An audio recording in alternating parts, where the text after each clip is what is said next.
সবই পাখি আকাশে উড়ায়। জলেতে মাছ আর ভূমিতে পশু, বনেতে সিংহ হরিণ ও বাঘ।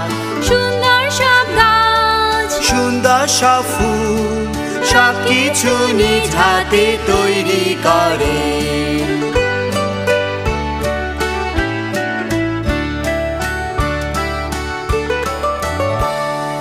তিনি করেন রাতের আঁধার, জোনাকির আলো দান তার। এরপর ঈশ্বর করেন ঋতু, গ্রীষ্মে সুন্দর নীল আকাশ। পর্বত সবুজ উপত্যকায় আর সাগর নদী সব তারি হাতে। পৃথিবী সব করেন সুন্দর, কিন্তু বিশেষ সুন্দর তুমি আমি। পৃথিবী সব করেন সুন্দর,